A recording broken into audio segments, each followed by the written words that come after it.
Sup, Sexy Peas? Welcome to Sexy Peas, recipes to give you confidence in the kitchen.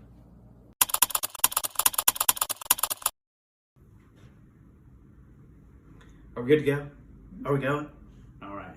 So our drink this week is a gin and tonic, which is really simple. It's exactly what it sounds like. Little gin, a little tonic. We're gonna add lime to it. There's a lot of different ways you can go. You can go with a real lime, which we'll slice into pieces. You can go with a bottled lime that you just squeeze in. There's a little, you can upgrade a little bit.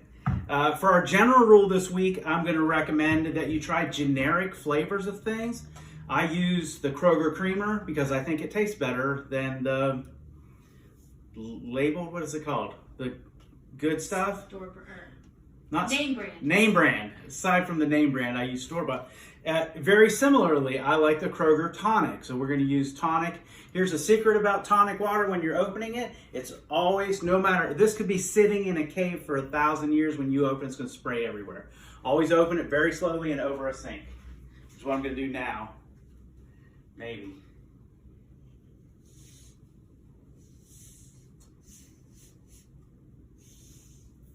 Still buzzing up, barely moved it. All right. So take a glass, 6 or 7 ice cubes in it, doesn't really matter. And we're gonna be trying, I've never had this before. This is Aviation American Gin. It's, what's one of the superhero guys? I think his name's Brian Reynolds or? Ryan Reynolds. That's not it. His name's Ryan Reynolds, like the 18th century Irish serial killer. That's what his parents named him? Really? Holy shit, that takes a lot of nerve.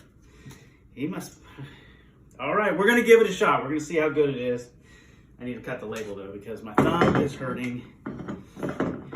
So, there we go. So, oh, it twists off, that's why. I thought it was a cork. Good job, Ryan Reynolds, murderer. So we're gonna fill it about halfway up. We have the ice in the bottom. It's supposed to be a 50-50 mix, but because of the ice in the bottom, it's not gonna quite be 50-50. And that's fine because that's a lot of alcohol.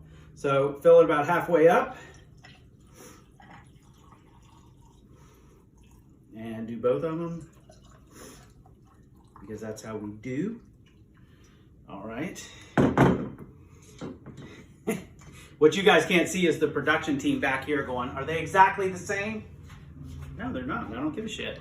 You guys can all stand up. I'm going to use actual lime. So you want to, just as we cut our fruit in previous episodes, we're going to just cut out a hunk of it like this. Cut it in half. And then we're going to put a slice in it so it'll fit on the edge. And that's how you would serve it. Holy shit, I didn't put any tonic in. Let's try this. Let's fill the rest of the way up with tonic. Good gravy. You'd think I'd already had a couple of these. So fill it the rest of the way up. One thing you can do is put it in a shaker. Just mix it back and forth if you want to. I don't like to do that. It takes out a lot of the carbonation. I'm just going to use Lindsay's Rabbit. Just give it a little stir. Stir it up. There we go. And then set your lime on the edge. You can serve it like that. But of course, when you're actually drinking it, you want to squeeze the lime in. Some people will go so far as to take that lime and rub it around the rim of the glass and then drop it in. If you're going to do that, if you're going to drop it in, and that was a little thin slice, this is a much thicker slice, depends upon how much lime you like. I tend to like a lot. If you're going to drop your lime into your drink, make sure you wash it before you start. You should wash it anyway, but make sure you wash it before you start. Do you want to do the toast now?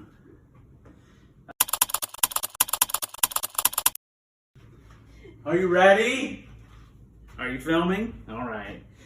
Now I need another drink. So our recipe this week is clam chowder, and there are a number of different types of clam chowder, but basically they fall into 3 different categories. And if you live in a location or eat one of the clam chowders that I don't mention, I don't give a shit. I'm only mentioning 3. Go make your own clam chowder. So essentially there's 3. There's New England clam chowder, which is a creamy white clam chowder. It's up north, lots of snow. There's Manhattan clam chowder, which is farther south, than New England, even though I guess it's still in New England, sort of.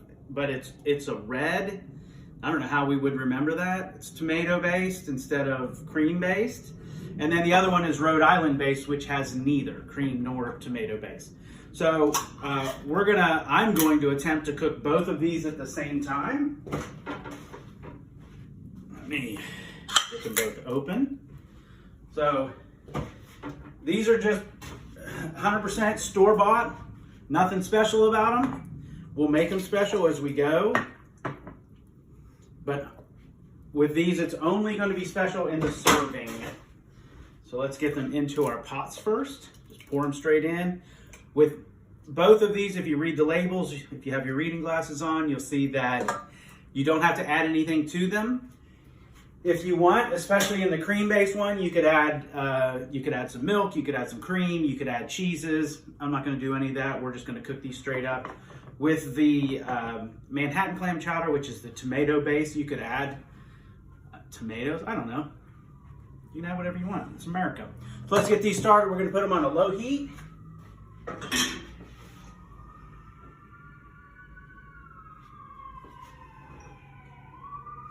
So basically we're just warming them up slowly. They're ready to eat. You could eat them straight out of the can and that would be perfectly fine. But we're going to heat them up so we don't look like complete animals. You want to heat them up slowly. So don't turn your fire up real high and just burn the sundae out of them. Heat them up slowly. We're still going to make sure that they don't burn by constantly using a spatula to move them around inside. And because our heat is on low, fortunately because our heat is on low, we can just leave. We don't need to have a spoon to hold our spatulas. We can leave them right inside the pan. So we're just going to keep them stirred up. Spatula, stirring, getting them around the edges, get it off the bottom. That's pretty much it. Same with both of them. The New England, which is the heavier cream base, is going to need a little bit more attention. The more liquidy, making up my own words, the more liquid-ish Manhattan clam chowder is going to need less attention. But here's the fun thing. If you want to make two of them at the same time, it's not a problem. You don't have to worry about timing when they'll come out because they're basically going to take the same amount of time. And if one gets done and it takes you a little longer to cook the other one, it doesn't really matter. So we're just going to let these heat up until they get up to a cooking temperature. And then we'll do some different things with serving. So I'm back. So one of them we're just going to serve in a standard bowl. You could have special bowls. I don't really give a shit. One of them we're going to serve in a bread bowl. This is an Italian round. And what we're going to do with it is get it out of the packaging. And so basically we have just a giant loaf of bread that we need to make into a bowl. So what we're going to do is we're going to use a bread knife and we're going to cut it so that we take out a cone-shaped section out of the top of it, and then we're going to put the soup right into it. Then you can use a spoon and eat it right out of the bread bowl. So we'll get ourselves a bread knife. That's the serrated one. You don't want to cut all the way through because you don't want it leaking through onto your plate, whatever you set it on when you're done. You could just serve it right on the countertop just like this if you're an animal. But anyway, put a knife in, put it in at an angle, and then go all the way around, get yourself a nice hole to put the soup. And if I screw this up, it's going to be bad because I only bought one Italian round.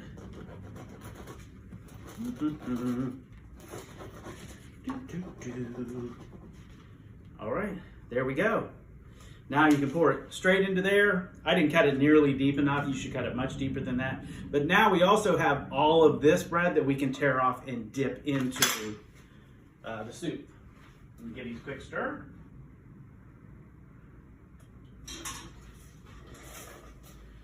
I don't know if you can hear it, but I'm clearly heating the New England too quickly. So I'm going to turn it down a little bit so it doesn't burn. There we go. Just let them continue heating up. You can cut it while we give it a minute to cook. Here goes. Ready to get rolling? Rolling? All right, so our soups are good and heated up now. So we're going to turn the heat off of them. With our Manhattan clam chowder, because we're not putting in bread bowl, just putting it in a regular bowl, we can just pour it right out of the container. Be careful of the splashing, it's going to be really hot. So we just load it straight up, watch right the edge so it doesn't drip, don't fall down. And then typically what you top Manhattan clam chowder with is called oyster crackers. This is the process, that's it, it's magic, ready to be served. Now, with our Manhattan clam chowder, New England clam chowder. With our New England clam chowder is what I was saying. We're done with the Manhattan. So with our New England clam chowder, we could, this pan actually has a pouring lip on it, so we could just pour it straight in. But one of the things you should always have in a kitchen, our staple for the week, is a ladle. And so a ladle is a long device you use to pull soups out of pans. But let's pretend that you don't have a ladle, but you need one. You don't have a pouring pan, you can just use a measuring cup. It serves the exact same function. So we're gonna load up this bread bowl with our New England clam chowder. We're just simply gonna load it up with our measuring cup and just pour it straight in. And now you can makes a lovely presentation. And like I said, you can just break off pieces of your Italian loaf and dip it in. It's pretty good. Probably needs a little salt. That's my taste.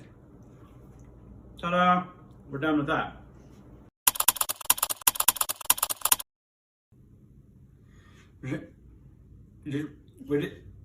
Here's our toast for the week. And our toast for the week. It's like 9 words. Here we go. Here's our toast for the week. May we never go to hell, but always be on our way.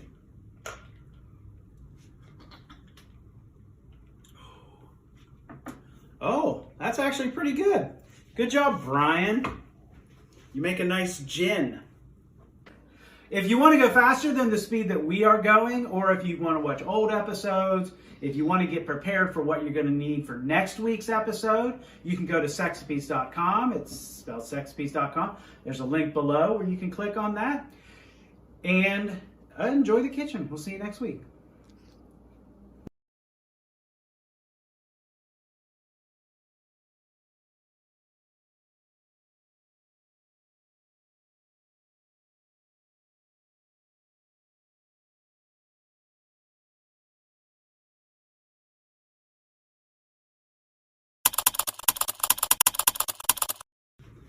Are you ready? Are you ready? Are you ready? Are you ready? Are you ready?